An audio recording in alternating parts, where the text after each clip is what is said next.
Welcome to the HopeFilled Financial Podcast. My name is Jay Disberger, your one and only super nerd, hyper goober, your one and only HopeFilled financial coach, and I'm happy that you're here with us today. Okay, since the last time I recorded, a lot has transpired, a ton of things that I would have never expected. First and foremost, the efforts that I've made to change Dave Ramsey's mind on 8% safe withdrawal rates really blew up on the internet.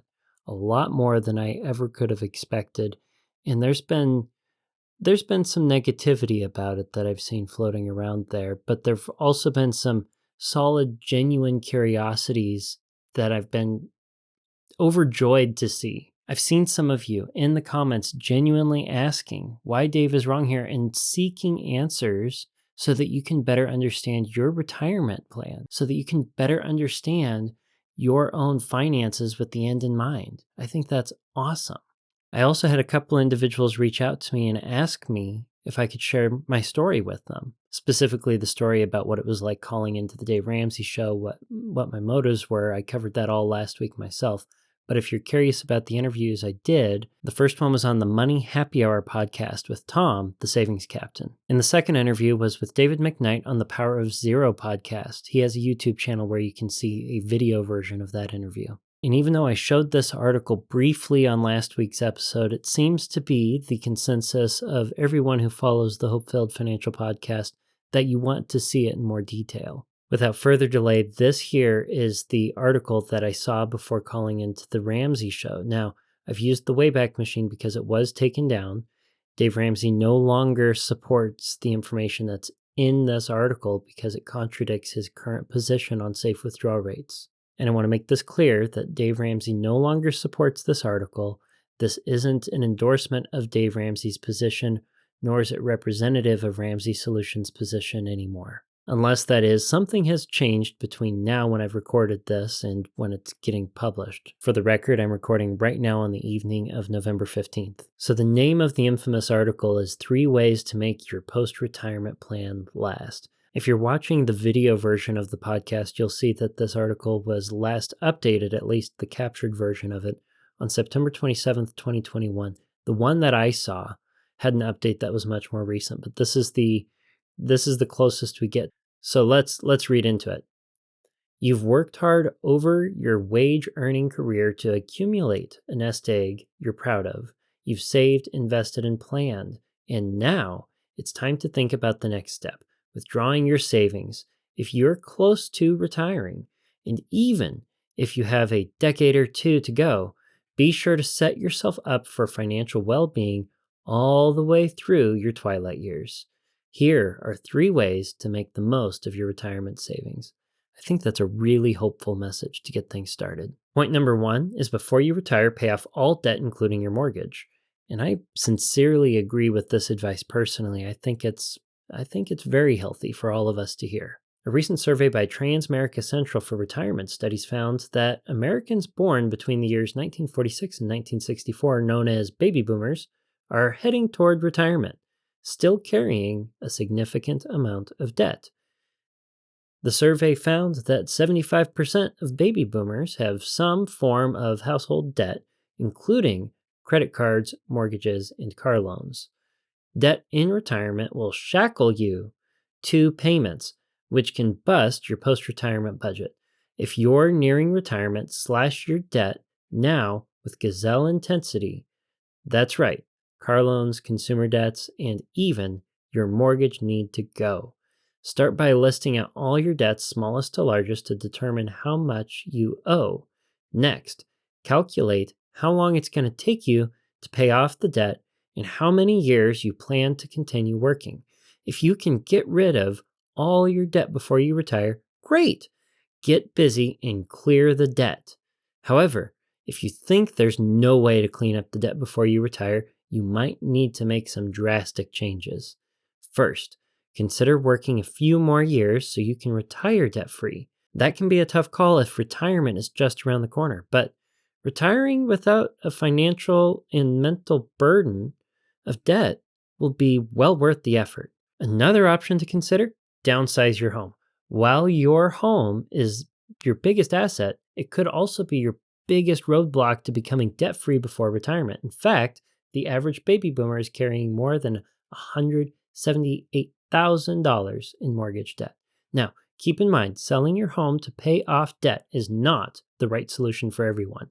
If you love your place and you're close to paying it off, or your mortgage is a small percentage of your post-retirement take-home pay, by all means, keep your house. But if you have a lot of debt and a big mortgage, downsizing to become debt-free before retirement could be worth it. Another word to the wise: never cash out your 401k or other investments to pay off debt. You'll get hit with taxes and penalties, in some case, 40% of your savings. At this stage in the retirement savings game, you need to keep your cash and not give it away in taxes and penalties. Straight up, for this point of the article, I think it's right on message with what Ramsey puts out. Now, again, he's gotten rid of the article, but I think this still falls in line with what I know of what Dave Ramsey endorses. Get out of debt and, by all means, be debt-free before you retire. With all the buzz going on about safe withdrawal rates, this article makes a great point on the other side of things, the actual amount of money that you need to retire. If you get rid of your debt, you get rid of your mortgage, you don't need as much to retire. So you can reduce the percentage of your portfolio that you need to pull out in retirement to have something that replaces your income. You don't need as high of an income. You don't need to put as much of a burden on your nest egg, which can, in a lot of cases, reduce the amount that you need to live off of from an unsafe safe withdrawal rate to something that you're much more comfortable with once you understand the risks that are involved. Time to move on to the more controversial part of the article, which is point number 2. So point number 2 is to ease into retirement. According to a recent study, 45% of workers envision a phased transition into retirement. They plan to exit the marketplace gradually by intentionally reducing their work hours to enjoy more free time. Only 21% of workers expect to stop working immediately when they retire. Easing into retirement is a great way to generate income to bridge the potential savings shortfalls. Here are a few tips on how to ease into retirement. Consider a conservative withdrawal rate the first few years. Again, the article says the first few years, and I agree with this. I agree with the emphasis that we want to be conservative in the early years, because the first few years of our retirement, the first few years where we are dependent on our nest egg to support us, those years are going to be the most sensitive to safe withdrawal rate mistakes. If we get too aggressive early on, we can cripple our nest egg from a mathematical perspective before we even know that we've set ourselves up for significant undue risk that we will run out before our retirement ends. And this is the part that I read before calling the Dave Ramsey show that got me really thinking about the conservative safe withdrawal rates in the context of a source from Ramsey Solutions. It reads, a withdrawal rate is the percentage of money you take out of your retirement savings. Try to take out less than what you earn through growth so you don't drain your savings. A recent report studied the history of potential outcomes of withdrawal rates and landed on this. Aim to withdraw no more than 4 to 5% of your savings the first year of retirement. From there, adjust the amount every year for inflation. Now here the article has a little citation, a little 6. If you click on it, it takes you to the Fidelity article that I mentioned last week. And the Fidelity article in question does a very decent job of representing safe withdrawal rates graphically for our understanding. Now, I want to point out here, it doesn't say when you can increase your safe withdrawal rate to something that's less conservative, even though there's an emphasis on the early years. And I want to reiterate that this is the part that Dave Ramsey, at the time of this recording, does not agree with. This is the part that got the article taken down after my phone call. The next part of the article says, take on side work. If you are ready to leave the workforce but want to earn extra cash to use for vacations and fun money, take on a side business you enjoy. According to the Transamerica report, 65% of workers dream of traveling, followed by spending time with family and friends, 57%. So, take on an enjoyable hobby that can generate a little bit of revenue to cover extra expenses. That's less money you'd have to use from your savings. If you take out a lump sum, stay conservative with your withdrawals. If you have 500,000 saved for retirement and you take out 60,000 a year, you'd have enough money to last over 11 years. However, if you took out 48,000 a year, you'd have enough money to last over 18 years. Keep in mind, every situation is different.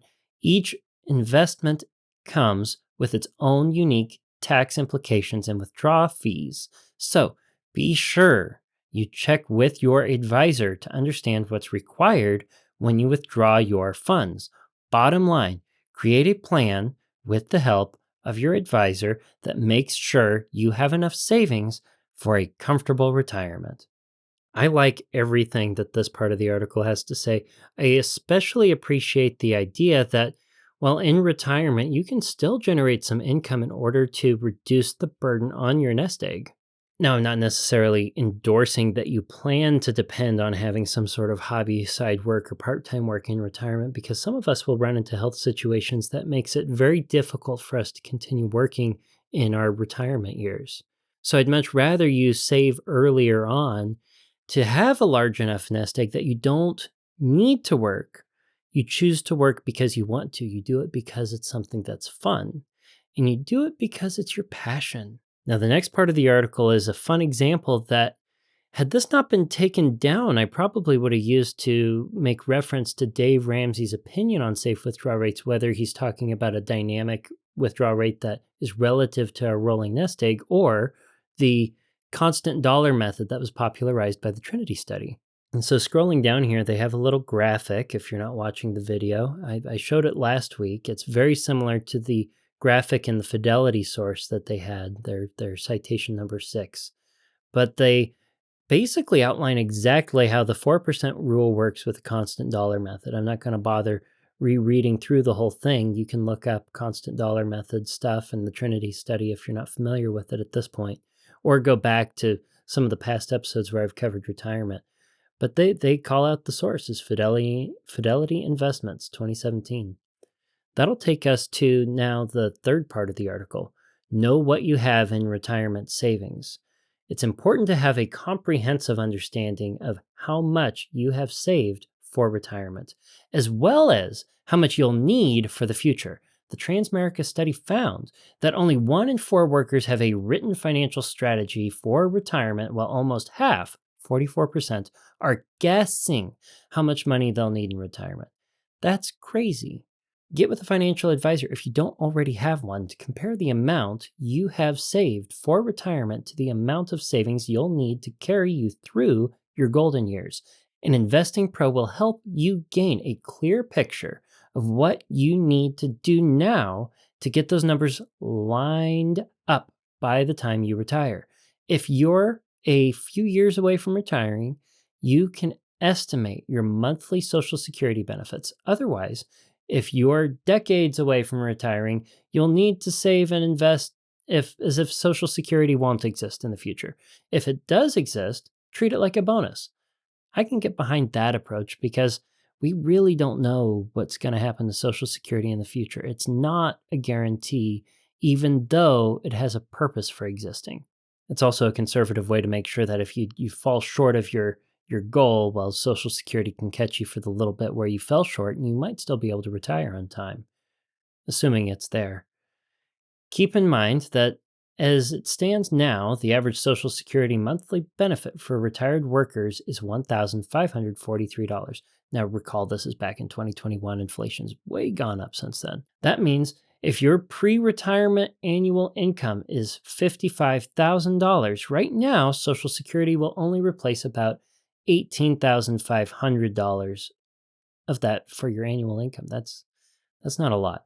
You'll need another $36,500 per year to maintain your pre-retirement income. Ideally, the gap would be covered by your retirement savings. Now, you don't necessarily need to replace all of your pre-retirement income because you paid off the mortgage if you're following this article's advice. If you paid off the mortgage and you're a Ramsey follower, you kept the mortgage at around 33% of your take-home pay or less. So maybe you could get away with say 70% of your pre-retirement income in retirement and have the same standard of living. And I say that to give you a little bit of hope if you're like, oh, I don't think I can save enough to replace 100% of my income. You don't necessarily need to. So let's continue with the article. A sample calculation shows that 36,500 multiplied by 20 years of retirement comes out to $730,000, the amount you'll need in savings to bridge the gap between Social Security benefits and your pre-retirement income. Now, that's an interesting approach here. The math that was done to calculate what you need to bridge the income doesn't necessarily assume there that it's invested and continue growing. And I can understand why Ramsey might take that down. He endorses that you keep your nest egg invested and live off of the interest that it produces. And that's also what the 4% safe withdrawal rate endorses. Maybe this is an approach to say that assuming that you don't tear into it at all, you know that you can at least make it 20 years if you just kept the cash and hopefully the growth keeps up with inflation and you invest more conservatively. It doesn't say that explicitly in the article, but it's kind of interesting to find that here. Moving on. Realistically, retirees will most likely need 70% or more of their pre-retirement annual earnings. I was close on the money with the 70%. To maintain their lifestyle through their golden years. Keep in mind, there are many complex financial variables like market volatility, inflation, and the cost of living adjustments that will impact your overall personal retirement savings equation. Amen to this article calling out market volatility, as well as cost of living and inflation changes as some of the factors that are outside of your control that are going to impact your plan that you need to plan around. That's brilliant. Back to the article. That's why it's important to talk to your financial professional. They'll walk you through those variables and help create a custom plan for your retirement. And at the very end, there's a nice little blurb telling you to work with a financial investor and a SmartVestor Pro, the kind of thing that you'd see on a Ramsey website when they have an article talking about retirement. So that is it. That is the article that got taken down. And I share it with you to satisfy your curiosity on it and also to provide evidence that there was an article on Dave Ramsey's website that endorsed conservative safe withdrawal rates and had the wherewithal to constantly go back and reference that your retirement plan is specific to you. And it's important to draw up your plans with someone who understands it and to do your due diligence to better understand your retirement plan yourself.